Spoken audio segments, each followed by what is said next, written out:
अब यहाँ पर देखते हैं साइट ऑफ फोटोसिंथेसिस को। इसके पहले वीडियो में फोटोसिंथेसिस को अंडरस्टैंड किया।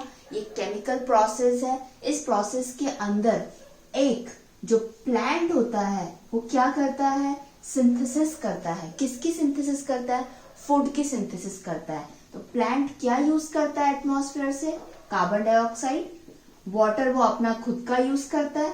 Then in the presence of sunlight plant prepare करता है स्टार्च, जो प्लांट का फूड होता है, ग्लूकोज होता है स्टार्च, और बाय प्रोडक्ट क्या रिलीज करता है, ऑक्सीजन रिलीज करता है, जो वी ह्यूमंस हम यूज करते हैं। तो ये हो गई क्या, एक ओवरऑल इक्वेशन फोटोसिंथेसिस की। अब जो फोटोसिंथेसिस के अंदर ये पूरी रिएक्शन है वो एक पूरे प्लांट के अंदर कहां पर हो रही है, क्योंकि प्लांट का क्या शूट सिस्टम होता है, रूट सिस्टम है, रूट्स है, लीव्स है, ब्रांच है, स्टेम है, फ्लावर्स है। तो फोटोसिंथेसिस की साइट को समझने के लिए 3 पॉइंट्स पहले हम पढ़ेंगे। सबसे पहला पॉइंट है all green tissues of the plant. जो एक प्लांट होता है उसमें जितना भी ग्रीन पार्ट होता है या जो टिश्यूज ग्रीन कलर के दिखाई देते हैं वहां पर फोटोसिंथेसिस होता है। इट मीन्स जो एक पेड़ होता है उसमें जो ट्रंक एरिया होता है पेड़ का, जो ब्राउन कलर का ये ट्रंक एरिया जो होता है, यहाँ पे फोटोसिंथेसिस नहीं होता है क्योंकि ये ब्राउन कलर का है।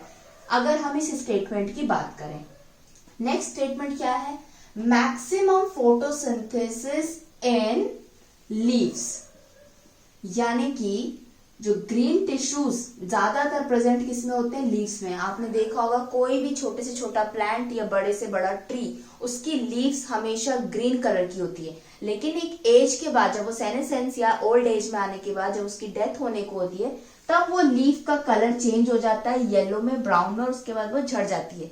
लेकिन जब तक वो यंग रहती है लीफ, जब वो फोटोसिंथेसिस कर सकती है, तब उसका लीफ का कलर क्या होता है, ग्रीन कलर की लीफ होती है। तो इट मीन्स किसी भी प्लांट या ट्री के अंदर मैक्सिमम फोटोसिंथेसिस कौन से एरिया में होता है, ग्रीन लीव्स के अंदर फोटोसिंथेसिस होता है। तो ये हो गया क्या, सेकंड पॉइंट। थर्ड पॉइंट ये है, अगर लीव्स के अंदर फोटोसिंथेसिस हो रहा है तो लीव्स के कौन से पार्ट में हो रहा है, तो यहां पर हम लिखेंगे आंसर इसका होगा मेसोफिल सेल्स। अब हम डिटेल में पढ़ेंगे site of photosynthesis mesophyll cells के अंदर। इसके लिए क्या करेंगे, एक प्लांट बना लेंगे, ठीक है। प्लांट के अंदर क्या हो गई, एक लीफ को ले लेते हैं, ये हो गई एक लीफ। अब लीफ का और डिटेल स्ट्रक्चर बनाने के लिए हम क्या करेंगे, कौन सा पार्ट लेते हैं, ये इतना सा पार्ट हम यहाँ पर और बड़ा सा बनाते हैं, ये बना दिया, ठीक है।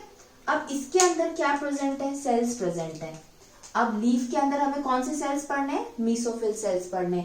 तो मेसोफिल सेल्स जो है प्राइमरी साइट है फोटोसिंथेसिस की। तो ये तो एक बच्चों वाला क्वेश्चन हो गया कि फोटोसिंथेसिस एनिमल शो करते हैं कि प्लांट शो करते हैं, प्लांट शो करते हैं। नेक्स्ट होता है कि प्लांट्स के अंदर, लीव्स के अंदर फोटोसिंथेसिस होता है, सिंपल है। लेकिन लीव्स के अंदर मेसोफिल सेल्स के अंदर होता है, ये रहा लीफ। ये वाले एरिया में देखें तो यहाँ पर कुछ ऐसे सेल्स प्रेजेंट होते हैं जिसको क्या बोलते हैं, अपर एपिडर्मिस। और सेम सेल्स अगर डाउन पार्ट में होते हैं तो इनको बोलते हैं क्या, लोअर एपिडर्मिस। फाइन, ये सब सेल्स है। अब देखते हैं इसके अंदर एक और टाइप के सेल्स प्रेजेंट होते हैं कुछ इस तरीके से। ये सेल्स को क्या बोलते हैं, मेसोफिल सेल्स। तो लीफ के अंदर सेंटर पार्ट के अंदर मेसोफिल सेल्स प्रेजेंट होते हैं। अब और डिटेल स्ट्रक्चर बनाएंगे किसका, मेसोफिल सेल का। ये हो गया एक मेसोफिल सेल। तो सेल है प्लांट का, तो इसके अंदर न्यूक्लियस प्रेजेंट होगा, एक बड़ा सा वैक्यूल प्रेजेंट होगा, फाइन। और यहाँ पे एक एडिशनल स्ट्रक्चर होता है जो एनिमल सेल्स के अंदर प्रेजेंट नहीं होता, ओनली प्लांट सेल में होता है। उसके बेसिस पे हम प्लांट सेल और एनिमल सेल को डिफरेंशिएट करते हैं। उस ऑर्गेनेल का नाम क्या होता है, double membrane structure, that is called chloroplast. तो मेसोफिल सेल के अंदर फोटोसिंथेसिस हो रहा है। अब इस सेल के अंदर न्यूक्लियस में फोटोसिंथेसिस होता है कि वैक्यूल में होता है कि अदर ऑर्गेनेल साइटोप्लाज्म में पड़े वहां होता है कि क्लोरोप्लास्ट में होता है, वो होता है कहाँ, क्लोरोप्लास्ट में। अब क्या करेंगे, अब इस क्लोरोप्लास्ट का भी और डिटेल स्ट्रक्चर बनाएंगे। कुछ इस तरीके से ये ओवल शेप का डबल मेम्ब्रेन स्ट्रक्चर हो गया क्लोरोप्लास्ट। आउटर मेम्ब्रेन हो गई, ये इनर मेम्ब्रेन हो गई। अगर आपको क्लोरोप्लास्ट का स्ट्रक्चर अभी नहीं पता है तो आप पहले के वीडियोस देख सकते हैं, उसके अंदर क्लोरोप्लास्ट का डिटेल स्ट्रक्चर मैंने समझाया है। अगर आप वो नहीं समझना चाहते तो यहाँ पे जस्ट ओवरव्यू तक थोड़ा सा देखो कि ये डबल मेम्ब्रेन स्ट्रक्चर है, आउटर मेम्ब्रेन है, इनर मेम्ब्रेन है, और इसके अंदर कुछ कॉइन लाइक स्ट्रक्चर्स प्रेजेंट होते हैं। ये कॉइन, ये दूसरा कॉइन, तीसरा, चौथा, पांचवा, इस तरीके इनकी लाइन होती है। और ये स्ट्रक्चर्स एक कॉइन को क्या बोलते हैं यहाँ पर, थाइलोकॉइड। और ये थाइलोकॉइड क्या करते हैं, एक के ऊपर एक बैठ जाते हैं और फॉर्म करते हैं क्या, ग्रैनम या ग्रैना। तो क्या एक क्लोरोप्लास्ट के अंदर जो थैलोकॉइड्स ग्रैनम फॉर्म कर रहे हैं ये एक ही प्रेजेंट होते हैं? नहीं, इसमें के बहुत सारे स्ट्रक्चर्स होते हैं, लेकिन हाँ थैलोकॉइड्स एक के ऊपर एक ही बैठते हैं, स्टैक फॉर्म करते हैं, ये इस तरीके से रहते हैं। अब ये सारे ग्रैनम्स आपस में क्या होते हैं, इंटरकनेक्टेड होते हैं।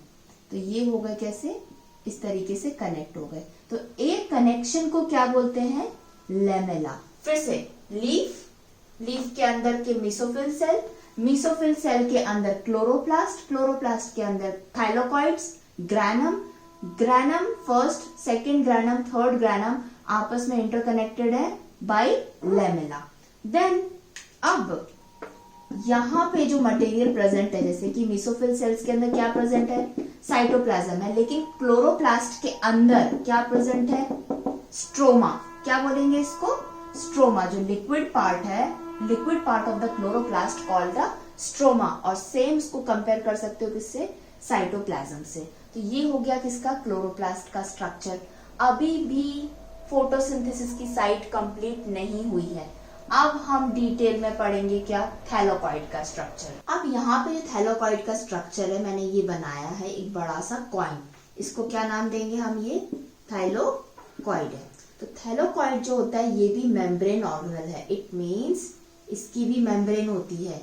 तो मेम्ब्रेन है, तो इसकी मेम्ब्रेन इतनी इंपॉर्टेंट क्यों है, क्योंकि इसकी मेम्ब्रेन में कुछ पिगमेंट्स प्रेजेंट होते हैं। अगर इस मेम्ब्रेन को मैं फिर से यहाँ पे इतना सा पार्ट कुछ इस तरीके से बनाऊं, ये क्या हो गई है, मेम्ब्रेन ऑफ थाइलोकॉइड, थाइलोकॉइड। इसके अंदर कुछ पिगमेंट्स प्रेजेंट होते हैं। क्या होते हैं, पिगमेंट्स।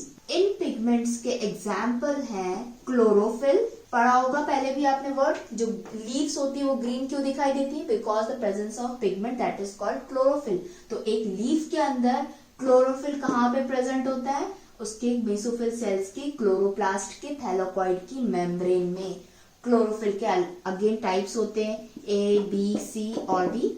देन ज़ैंथोफाइल्स, कैरोटिनॉइड्स, ये सब क्या है, पिगमेंट्स हैं जो थैलोकॉइड की मेम्ब्रेन में प्रेजेंट होते हैं। तो यहाँ तक क्लियर हो गया कि साइट ऑफ फोटोसिंथेसिस, अगर प्राइमरी साइट की बात की जाए कि फोटोसिंथेसिस की प्राइमरी साइट कहाँ होती है किसी प्लांट के अंदर, तो वो होती है क्या, मेसोफिल सेल के अंदर।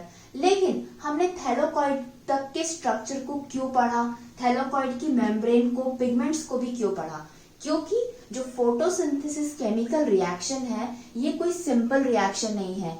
फोटोसिंथेसिस को पूरी तरीके से कंप्लीट होने के लिए 2 स्टेप्स लगते हैं। इट मींस फर्स्ट स्टेप में कुछ होता है, देन उसका जो प्रोडक्ट फॉर्म होता है वो सेकेंड स्टेप में यूज होता है। तो यहाँ पर जस्ट थोड़ा सा समझ लो, उसके बाद आगे डिटेल में पढ़ेंगे। फोटोसिंथेसिस के अंदर अगेन 2 स्टेप्स होते हैं। एक होती है लाइट रिएक्शन, एक होती है डार्क रिएक्शन। ये एक एक रिएक्शंस को पूरा डिटेल में पढ़ेंगे।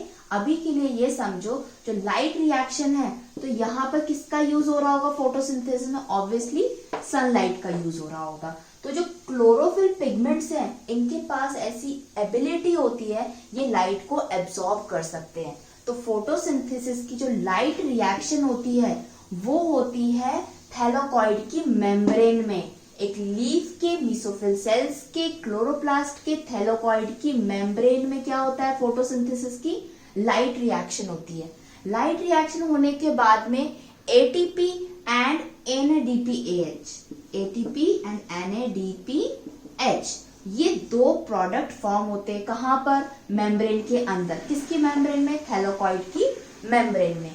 नेक्स्ट जो ये प्रोडक्ट फॉर्म हुए ये मूव कर जाएंगे कहाँ पे, stroma part of the chloroplast. अब यहाँ पर जो कार्बन डाइऑक्साइड और वाटर मॉलिक्यूल ये एटीपी और एनएडीपीएच को यूज करके ग्लूकोज या स्टार्च बनाएंगे कहाँ पर, क्लोरोप्लास्ट में। तो अब यहाँ पर जो आंसर आएगा कि साइट ऑफ फोटोसिंथेसिस क्या हुई, तो साइट ऑफ फोटोसिंथेसिस क्या है, क्लोरोप्लास्ट। लेकिन अगर क्वेश्चन आता है कि फोटोसिंथेसिस की लाइट रिएक्शन की साइट क्या है, तो वो क्या है, थैलेकॉइड की मेम्ब्रेन। और फोटोसिंथेसिस की डार्क रिएक्शन की साइट क्या है, तो वो है स्ट्रोमा ऑफ क्लोरोप्लास्ट। तो कितनी साइट्स हो गई फोटोसिंथेसिस की, पहली हो गई मीसोफिल सेल्स, दूसरा क्या हो गया, थैलेकॉइड की ये मेम्ब्रेन, और थर्ड क्या हो गया, स्ट्रोमा ऑफ द क्लोरोप्लास्ट। लेकिन अगर प्राइमरी साइट बोलेंगे फोटोसिंथेसिस की तो मीसोफिल सेल्स, फोटोसिंथेसिस की लाइट रिएक्शन हुआ तो थैलेकॉइड मेम्ब्रेन,